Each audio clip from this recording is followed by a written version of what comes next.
¡Ay!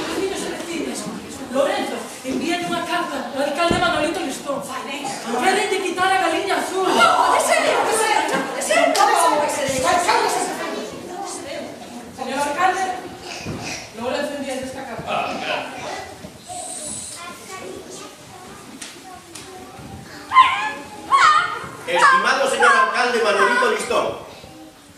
Véxome na obriga de non cumprir o que me pide. Basicamente por dúas simples razóns. A primeira, a miña galiña non é rara, só é diferente. E a segunda, nin ela nin eu queremos que cambie, así como é tan bonitiña, é tan riquiña. Atentamente o señor Lorenzo. Menudo notición, vai ali, vai armado co conto da galiña azul. Madre mía. Aí está o alcalde, vou te preguntar. Señor alcalde,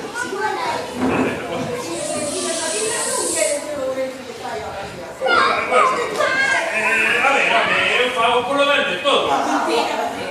Aquí a ver, non se pode tolerar que haxa unha galiña azul que poña ovos de cores e que indo por riba diga con colocado en vez de cacaraca. Pero, que decía eso, home, non se pode tolerar, non pasar de aí, hombre. moitas gracias, señor alcalde. Boas noites.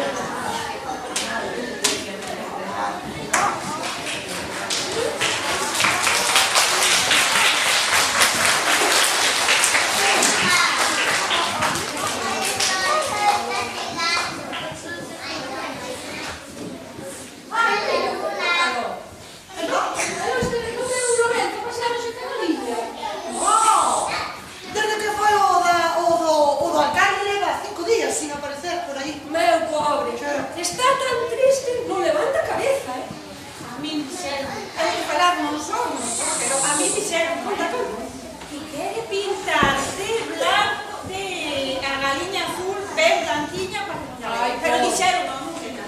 pois, temos que facer algo, isto non pode quedar así. Pois mira, é que eu escoitei tamén, eu non vou falar, pero a min dixeron que hoxe ás 5 vai ir a policía a quitarlle a galiña.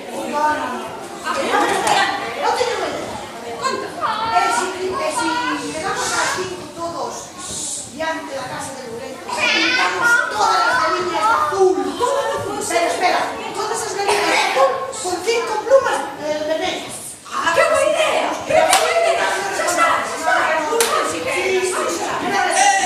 ¡Niños! ¿Pero de qué cólera? a ver, porque acabamos de ter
galiñas han perder o seu tinte, entón...